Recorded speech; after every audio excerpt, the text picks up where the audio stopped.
Hello friends, இன்றைக்கி நம்ம சேனலில் முருங்கைக்கீரை பொரியல் எப்படி செய்ய போகிறோங்கிறது தான் பார்க்க போகிறோம். அதுக்கு முருங்கைக்கீரை ஒரு கட்டு நான் எடுத்திருக்கேன். இதை நான் நல்லா தண்ணியில் ஊற போட்டிருக்கேன். அதில் இருக்கிற டஸ்ட்டெல்லாம் வெளியே வரணுன்றதுக்காண்டி. இப்போது ஒரு கடாயில் தேவையான அளவு எண்ணெய் ஊற்றிட்டு, அதாவது கீரை சுருங்கும்போது நம்மளுக்கு எண்ணெய் அதிகமாக இடக்கூடாது. அதுக்கேற்ற மாதிரி எண்ணெய் நம்ம ஊற்றிக்கணும்.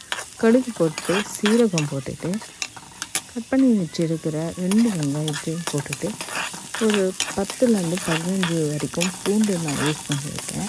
ஏன்னா பூண்டு எங்களுக்கு நல்லா சாப்பிடுவாங்க. இப்போ காஞ்ச மிளகா 1, இந்த காஞ்ச மிளகாவை உடைச்சி தான் போடணும், அப்படியே போட்டுறாதீங்க. நான் நல்லா வாஷ் பண்ணி எடுத்து வச்சுருக்கேன் முருங்கைக்கீரையை.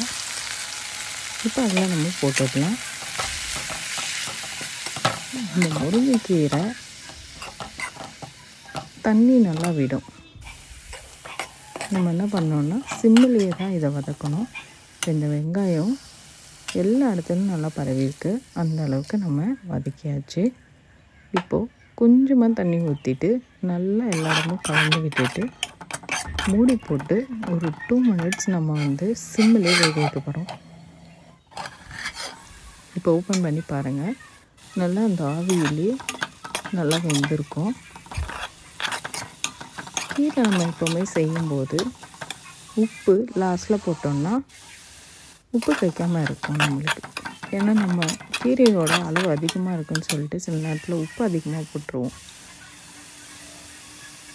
இப்போ நல்லா உப்பு ஆட் பண்ணுறதுக்கப்புறமா அதை நல்லா கலந்து விட்டுட்டு தேங்காய் பூ துருவி வச்சுருக்கிறத நம்ம இதில் ஆட் பண்ண போகிறோம்.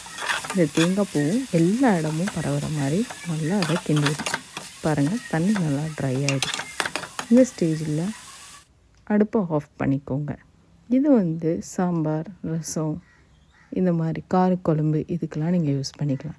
இதே மாதிரி இன்னொரு சுவையான ஒரு ரெசிபியில் உங்களை நான் சந்திக்கிறேன். Until then, bye.